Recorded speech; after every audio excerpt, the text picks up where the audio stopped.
Hello, the viewers. Here we are in a new episode of your show, Future Generation. And as always, we do have a very interesting topic as the summer is here and everyone is waiting to plan for their summer and what they should do to have fun on their vacations. And we are going to get into full details because today we're going to be talking about all the amazing things that you can do in your summer and the touristic places you can find, whether in Saudi Arabia specifically. We're going to tell you a little bit of tricks that we have learned through our time, and we're going to get into full details with our topic. But definitely I do want to welcome my friend Hassam. How are you? I'm fine, thanks.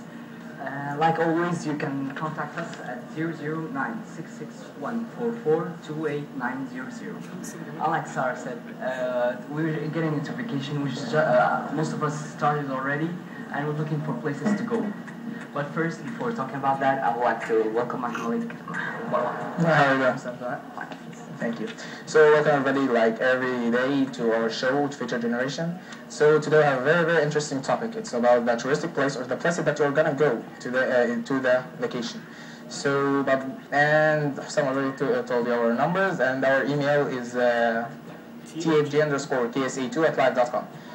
So I would like to welcome our guest today. Khulud, how are you doing tonight?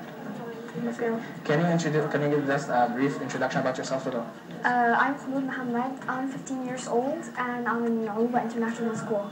Well, welcome on today's program, and we are delighted to have you here. But as always, as we said, that we're going to be having lots of things for us today. So we're going to be having a couple of reports, amazing segments, and the Yamalicious segment, which is the cooking, and I'm very looking forward for it today. So we'll see what our amazing chef have done for us today. We're going to get into full details later in our program, but talking about the amazing things that we do in our summer, and we'll start with you, Khulud. So how do you spend your summer? Well, I hang out with my friends like sometime. I sometimes spend half of my time cooking with my mom. Facebook. Okay, that's really nice. It's really nice to see some girls, I mean, till now, that actually help out their mom a little bit.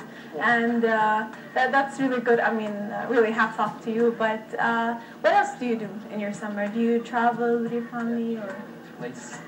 Yeah, well, I went to Jeddah once. That's really nice. It was amazing, so entertaining. I went to some beaches, restaurants. They were amazing. Yeah, what do you like most in Jeddah? I haven't ever been there, so I just hear about beach and the weather. So, well, yeah, because of the weather, beaches are the most entertaining things over there. Yeah. Okay, that's really nice. What about you? For me, I love Jeddah. It's like my favorite place in Saudi Arabia because like Khulud said, because of the beaches, mall. Actually, a lot of malls just opened recently. A lot of amusement parks. It's really great there. Yeah, actually, I went to about 3 or 4 places here in Saudi Arabia: Riyadh, Jeddah, Khobar, and Dammam. And actually, attracted me better, and the one that I loved is Khobar. It had a lot of beaches. Yeah, I love very much. It had a lot of beaches, malls, and even more than Dammam and Jeddah. It's better. I love the way, and it's well organized. And even the view of the beach, or there's they have divided the country, like a place that you can swim and the place for only view. Right. And the place for the view is amazing. And also the bridge from Khobar to Bahrain is also terrific. Right. So yeah, that's what I heard. The problem with me, I haven't enjoyed Khobar that much. I only went for maybe once when I was little, so I don't remember much things except for the beach. Yeah, actually I went for 4 days. I haven't ever went to Jeddah, but the reason I love Khobar and Dammam so much, I really don't differentiate between them. So when you say Khobar and Dammam, like they're the same. But they're not that far from each other, but they're very similar. But probably you guys know in directions more than me or more than us girls. But what I really love about Dammam is because that we used to have lots of memories. We used to go there every weekend, so every time we had a vacation or weekend or whatever, my dad used to drive us there, and we used to have lots and lots of fun. I mean, the idea of having actually a beach and sand to really put your feet into it, and to get fish and to barbecue on the beach. Again, it's amazing weather to have people and friends there. It's just a whole different side of the world. When especially if you're living here in Riyadh.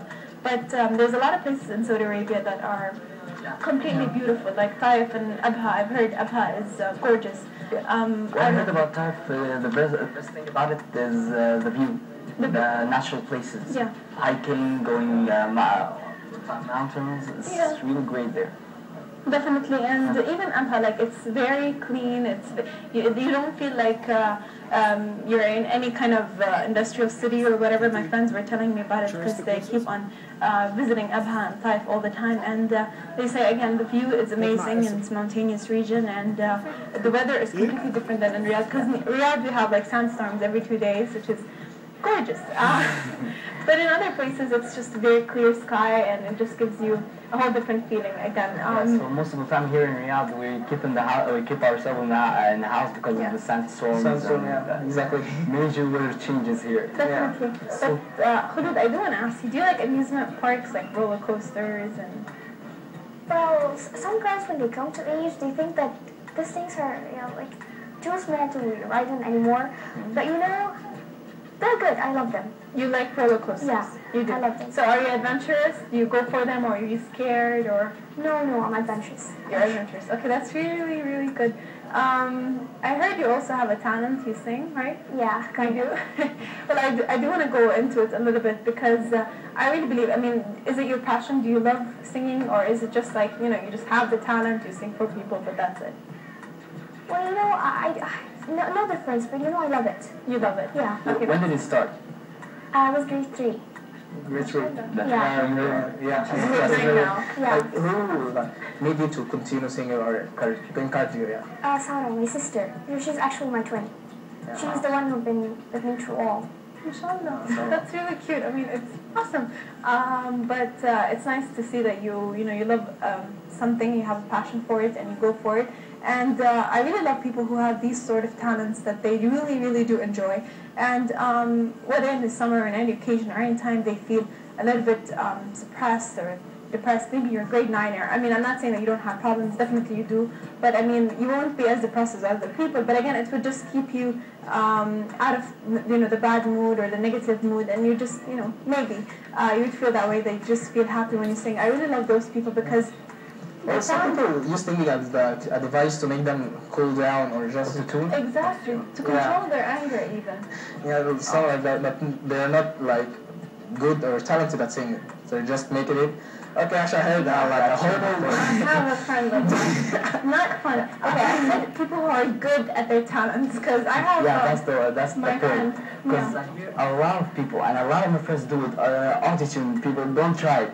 Yeah. You just look embarrassing because when the friends hear you sound amazing, but when you're caught on the spot when they tell you to sing at that point, then it's all very, of very you. bad. But I have a friend like that who loves singing, but she really has the worst voice ever, with all due respect. And I'm very grateful that she's in my life, but I really advise her not to sing because it's completely horrible. But she loves singing and she loves going out.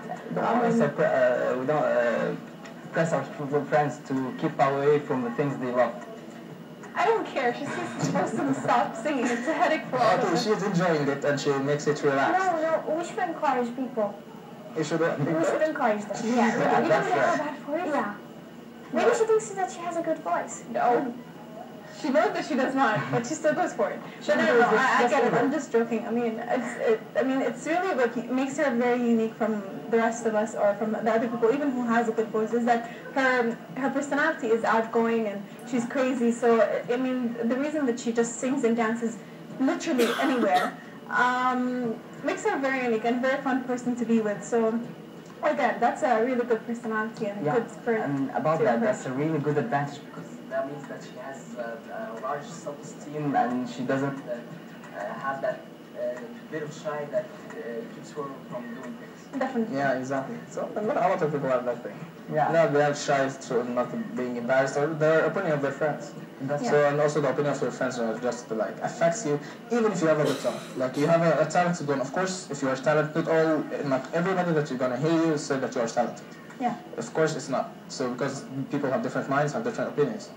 So some may say that you're bad, some may say you're good, some may say that they don't like your voice because something like that happens to me. So actually, if you have a good voice and like a lot of people like told you that it was good, just try to improve it.